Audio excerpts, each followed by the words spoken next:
Value you'll love. Only at Courts. Bringing value home. Offer ends February 24, 2025. See store for details.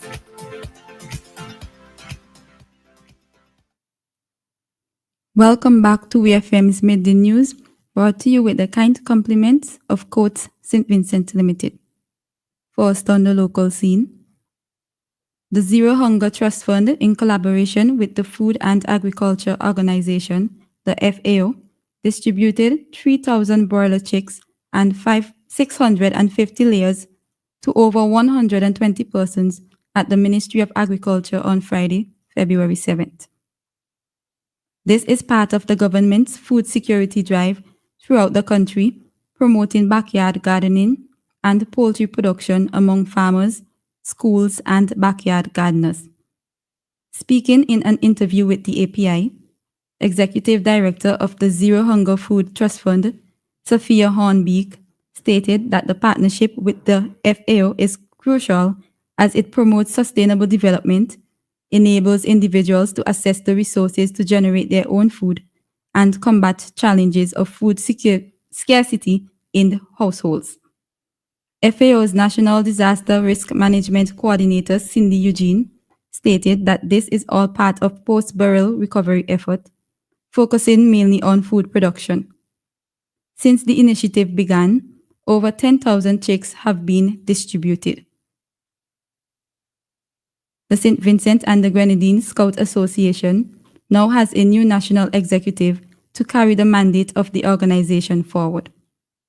The association held its general meeting on Saturday, February 8 at their headquarters in Arnoldsville, under the auspices of the Governor General, Her Excellency Dame Susan Duggan. Addressing the event were Her Excellency Dame Susan Duggan, Minister of Education Honorable Curtis King, and Chief Education Officer K. Martin Jack. The Governor General stated that the Scout movement supports gender equality and is also in keeping with the United Nations Development Goals. Minister of Education Honorable Curtis King stated, the Scouts Association's work among young people is critical in instilling a sense of discipline, especially with the challenges faced in today's society. Chief Education Officer K. Martin Jack stated, the new team speaks to the heart of Scouting organization, embracing new challenges, exploring new opportunities, and continuing the journey of growth, learning, and service. The CEO also added that the Scouting fraternity has always been associated with adventure, not just in the form of outdoor activities, but also in terms of character building, leadership, and community service. Still on the local scene, the Royal St. Vincent and the Grenadines Police Force has launched an investigation into a fatal shooting that occurred in Mount Bentic, Georgetown, during the early hours of Sunday, February 8, 2025. Upon responding to reports of gunfire, police officers discovered the lifeless body of 29-year-old Macro Charles, a laborer of Georgetown, who had sustained multiple gunshot wounds. According to initial reports, an unidentified masked assailant opened fire on Charles before fleeing the scene. The district medical officer later pronounced him dead, and the body was removed. The crime scene unit processed the area, securing critical evidence that will aid investigators as they work to establish the circumstances surrounding Charles's death. The authorities have stated they are actively pursuing leads to identify and apprehend the individual responsible. A post-mortem examination is scheduled to determine the precise cause of death. The RSVGPF has urged anyone with relevant information to come forward. On to news in the region.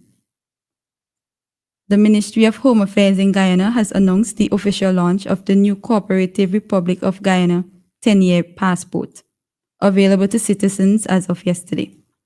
This initiative aligns with President Irfan Ali's vision to modernize the country's public services and enhance the travel experience for Guyanese citizens.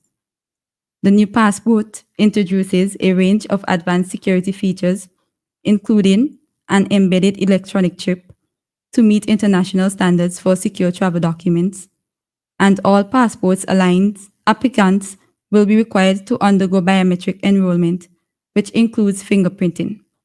The new design also features the Guyana theme, which reflects the nation's unity and cultural diversity. In addition to the security upgrades, citizens can now choose between a 5-year or 10-year validity period when applying for a passport. To further improve the application process, the government is planning to launch an online application system soon to allow citizens to apply remotely, reducing wait times and streamlining the process. St. Kitts and Nevis has secured US $20 million concessionary loan from the Saudi Arabia Fund for harnessing its geothermal energy potential. Prime Minister Dr. Terence Dew and Premier of Nevis, Mark Brantley, has made the announcement in a joint statement on Monday. Geothermal exploration in the Federation began with an initial US $17 million loan from the Caribbean Development Bank, the CBD, which helped kickstart the drilling phase. However, additional funding was required to fully support the project's progression. With the new loan in place, the country is now equipped to continue its efforts to develop renewable energy resources and reduce reliance on fossil fuels. In November 2023, the Federation passed a resolution to prioritize the development of geothermal energy as a national initiative.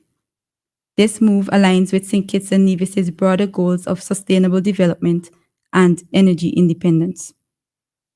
On the international scene, US President Donald Trump has ordered a 25% import tax on all steel and aluminum entering the country in a major expansion of existing trade barriers.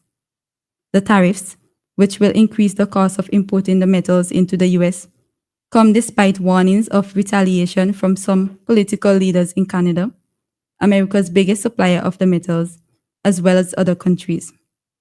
US businesses dependent on the imports have also raised concerns, but Trump has said his plans will boost domestic production. He warned there would be no exceptions, saying he was simplifying the rules, which are set to come into effect on March 12th. Finally, in sports, Monza has reappointed Alessandro Nesta as their manager 7 weeks after firing the former Italy defender. The Italian club replaced the legendary centre-back with Salvatore Bocchetti in December.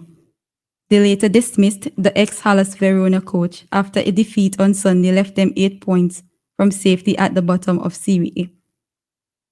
38-year-old Bocchetti won 1 and lost 6 of his 7 league games while in charge.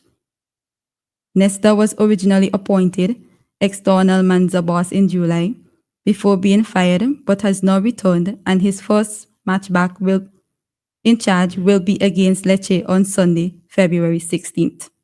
This has been WFM's Midday News. I have been your presenter, Shanica Stapleton. Join us again at 3 o'clock for WFM's 3 p.m. news. WFM's Midday News came to you with the kind compliments of Courts St. Vincent Limited. Need a little cash to hold you over till payday? Don't panic. We're here to help. Put some extra cash in your pockets with Courts Ready Cash Loan. No security required. 24-hour approval. All you need is your ID, payslip, 2 references, 1 recent job letter, and proof of address. Don't delay. Get what you need with a Courts Ready Cash Loan. Visit us today at any of our Courts or Ready Cash locations. Courts Ready Cash. Ready when you are. Operating a business these days can get really complicated. What if someone slips and falls? What if you get robbed or burglarized? What if the truck crashes and you lose everything? What if one of your employees get damaged? What if your product